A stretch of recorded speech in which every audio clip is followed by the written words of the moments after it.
زمانہ میں جو اللہ نے وعدہ کیا تھا میں ضرور بضرور زمین پر خلافت دوں گا، ابو بکر کا مصلی پہ آنا اللہ کے وعدے کا اظہار ہے۔ ابو بکر کے بعد عمر کا مصلی پہ آنا اللہ کے وعدے کا اظہار ہے۔ عمر کے بعد عثمان کا مصلی پہ آنا اللہ کے وعدے کا اظہار ہے۔ علی المرتضیٰ کا مصلی پہ آنا اللہ کا اظہار ہے۔ اور پاک پیغمبر کے بعد خلفائے راشدین کا حضور علیہ السلام کے مدینہ منورہ میں منبر و محراب کا وارث بن جانا یہ محمدی فیصلہ نہیں، قرآنی فیصلہ ہے۔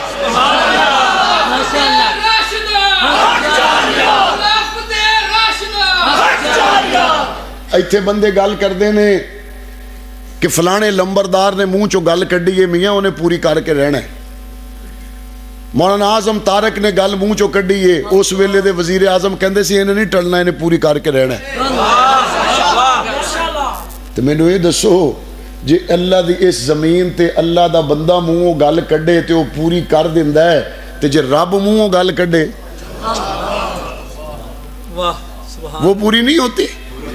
مولانا اعظم تارک کا جلسہ تھا سرگودا کے علاقہ میں، انہوں نے کہا ایسا نہیں آن دینا، انہوں نے کہا میں جاؤں گا، انہوں نے کہا نہیں ایسا نہیں آن دینا، انہوں نے کہا بھئی جاؤں گا، میرا ملک ہے، میری سڑکاں نے، میرے لوگ نے، حضور دی ختم نبوت دی گل کرن تو سانو کیڑا روک سکتا ہے؟ حضور دے صحابہ دی عزت دی گل کرن تو سانو کیڑا روک سکتا ہے؟ اہل بیت دی گل کرن تو سانو کیڑا روک سکتا ہے؟ کلمے تے نا تے پاکستان بنے ہیں، پاکستان دی گل کرن تو سانو کیڑا روک سکتا ہے؟ آندہ میں روکاں گا، مولانا آکھیا وہ جمعہ ہی نہیں جڑا روکے۔ جائیں گے؟ انہوں نے کہا ہم جائیں گے، انہوں نے کہا جی ہم جائیں گے، وعدہ کر لیا جدہ اسی قاری صاحب نال کر لیا، اسی تا ماڑے کمزور لوگا، وعدہ کر لیا، چلے گئے، بڑیاں پٹھیاں سدھیاں رنگ برنگیاں گلاں تے مولانا اعظم تارک پہنچ گئے تے لوگاں آکھیا اور رکاوٹ انہاں آکھیا بتھیریاں پائیاں سن، کوشاں انہاں آکھیا بتھیریاں کیتیاں سن، انہوں نے کہا سارے منصوبے ناکام ہو گئے، انہوں نے کہا دئی تو مسئلہ جڑی گل کرے تے اس تو ٹل دے نہیں، اس تو ٹل دے نہیں، وہ دیتے قائم رہندے نے۔ میں نے کہا پھر مجھے بتاؤ اگر رب کی دھرتی پہ ابو بکر کا ادنا غلام وعدہ کر لے وہ پورا کیے بغیر نہیں رہتا تو رب قرآن کے سپاروں میں جو وعدہ پورا کرے وہ پورا ہوئے بغیر رہتا ہے؟ ابو بکر کا آنا رب کا وعدہ ہے بے شک، اور دشمن کہتا ہے کہ ابو بکر نے نہیں آنا تھا، اصل میں آنا حضرت علی نے تھا، لیکن ابو بکر زور آور ہو گیا، تخت خلافت پہ قبضہ کر لیا۔ ابو بکر کا زور چلنے کے بعد عمر کا زور چل گیا، علی کو حق نہیں ملا، تخت خلافت پہ قبضہ ہوا۔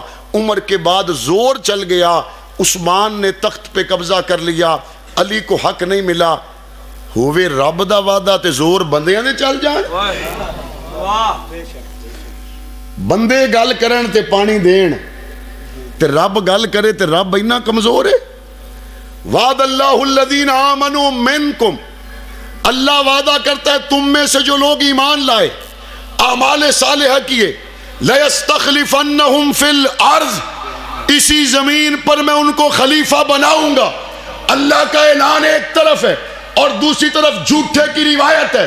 اب ایک طرف قرآن کی آیت آ گئی، دوسری طرف جھوٹے کی روایت آ گئی۔ مسلمان جھوٹے کی روایت کو نہیں مانتا، جب بھی مانتا ہے قرآن کی آیت کو مانتا ہے۔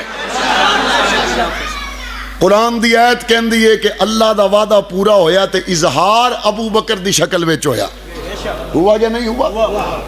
کہندے نہیں اصل دے وچ حق انہاں دا سگا تے انہاں نوں ملیا کوئی نہ۔ اچھا تو سب سے بڑا الزام سیدنا ابو بکر صدیق پر جو لگایا، پہلی بات یہ ذہن میں رکھیں یہ اللہ کا وعدہ ہے، یہ اللہ کا وعدہ ہے، اس پہ الزام لگانے والا رب پہ الزام لگانے والا ہے، اس پہ الزام لگانے والا مصطفیٰ کریم کے انتخاب پر الزام لگانے والا ہے۔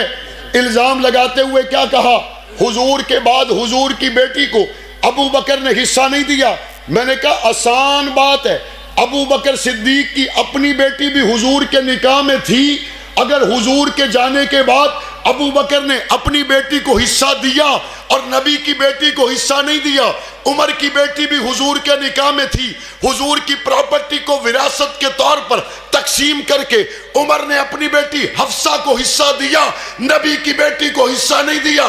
ہم کہیں گے ناانصافی کی ہے, لیکن اگر نبی کے جانے کے بعد ابو بکر نے عائشہ کو بھی حصہ نہیں دیا, عمر نے حفصہ کو بھی حصہ نہیں دیا, اور نبی کی بیٹی کو بھی نہیں دیا, تو ماننا پڑے گا انہوں نے جو کیا ہے اپنی من مرضی سے نہیں, محمد کے فرمان کے مطابق کیا ہے. سبحان اللہ, ماشاءاللہ. اور الزام کس پہ لگایا؟ جس نے شاہی سے کفن بھی نہ بنایا. الزام کس پہ لگایا؟ جو مصطفیٰ کریم مانگے تو دیواریں ٹٹولتا پھرے کہ سوئی گھر نہ رہ جائے. الزام کس پہ لگایا؟ جس نے تخت خلافت پر آنے کے بعد کہا میرا وظیفہ مزدور کے برابر لگاؤ.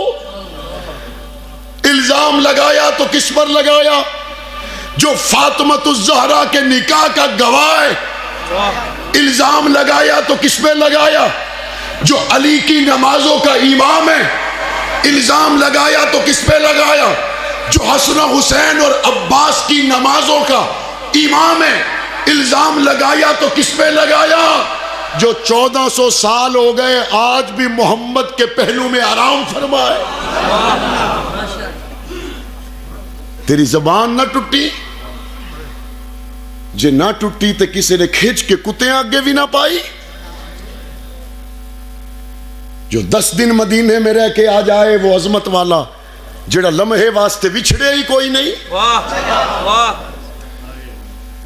جس کی صحابیت پر اللہ کا قرآن گواہ بن گیا, جو آج بھی پیغمبر اس کی بیٹی کے حجرے میں آرام فرمائے, جو ٹاٹ کا لباس پہن کے آیا تو نبوت مسکرائی. ساری دنیا نے چاند کو سر اٹھا کے دیکھا, ابو بکر نے مصطفیٰ کو گود میں لٹا کے چاند کو سر جھکا کے دیکھا. سبحان اللہ. وہ ابو بکر صدیق اگر مسلمان نہیں, رب محمد کی قسم دنیا میں مسلمان ہے ہی کوئی نہیں. بے شک, بے شک, بے شک, بے شک. ابو بکر صدیق پر الزام لگانے والوں, علی کی نمازوں پہ ہم تمہیں حملہ نہیں کرنے دیں گے. ابو بکر صدیق پر حملہ کرنے والوں, ہم عباس کی نمازوں کا تحفظ کریں گے. ابو بکر صدیق کی خلافت پر حملہ کرنے والوں, ہم فاطمۃ الزہرا کے نکاح کے گواہوں پر حملہ گوارا نہیں کریں گے. ابو بکر و عمر پر الزام لگا کر محمد کریم کے یرانے گرانے کی دوریاں بتانے والوں, تم خاک چاہتے رہو گے, قرآن کے سپارے محمد کے صحابہ کا شان بتاتے رہیں گے.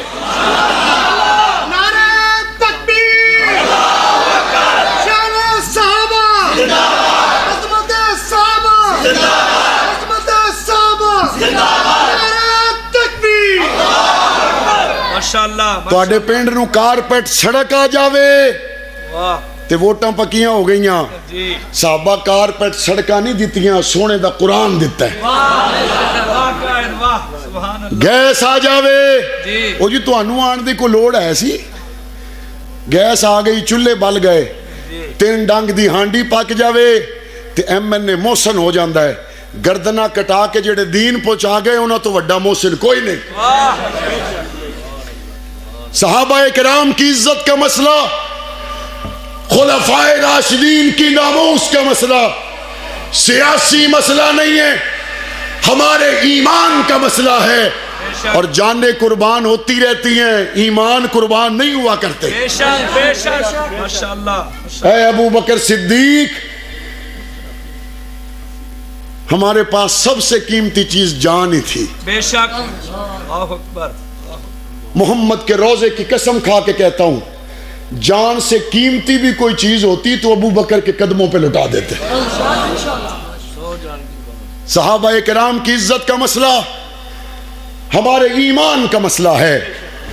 اہل بیت کی عزت کا مسئلہ ہمارے ایمان کا مسئلہ ہے. ابو بکر پر الزام لگانے والوں, بتاؤ جب حضرت عثمان کے بعد تخت خلافت پر حضرت علی آئے تمہارے الزام کے مطابق پھر انہوں نے فدق کو تقسیم کیوں نہ کیا؟ واہ وہ تو زمین کا ٹکڑا تھا، جی وہ کوئی چاندی اور سونے کا ٹکڑا تو نہیں تھا جو ضائع ہو گیا، وہ زمین تو آج بھی وہیں پر ہے۔ حضرت علی المرتضیٰ کا اپنے دور خلافت میں اس تقسیم کو نہ بدلنا، ابو بکر کی تقسیم پر باقی رکھنا، عمر کی تقسیم پر باقی رکھنا، عثمان کی تقسیم پر باقی رکھنا، اس بات کی دلیل ہے علی کو ابو بکر کے تمام فیصلوں پر اعتماد تھا، علی کو عمر کے تمام فیصلوں پر اعتماد تھا، علی کو عثمان کے تمام فیصلوں پر اعتماد تھا۔ اگر اعتماد نہ ہوتا علی تقسیم کو تبدیل کر دیتا، علی نے تقسیم کو تبدیل نہ کر کے یہ اعلان کر دیا علی اور ابو بکر و عمر عثمان میں فرق کوئی نہیں ہے۔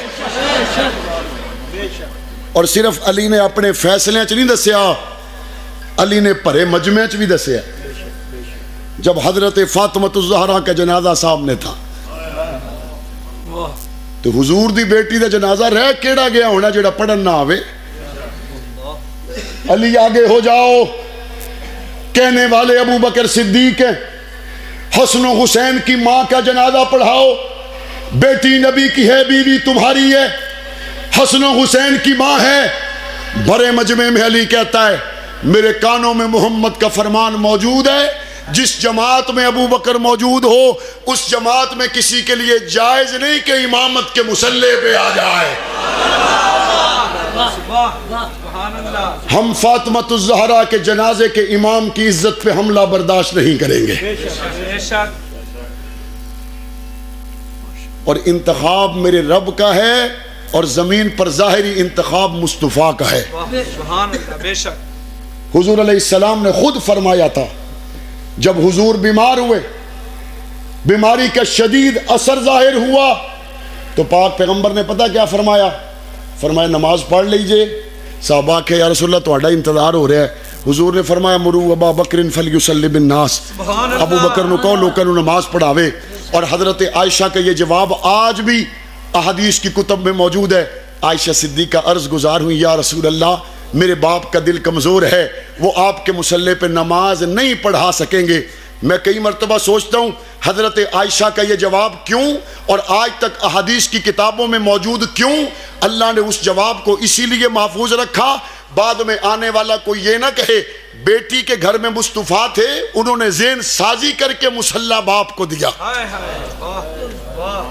آج تک کتابوں میں موجود ہے، حضرت عائشہ کا جواب موجود ہے کہ میرے باپ کا دل کمزور ہے۔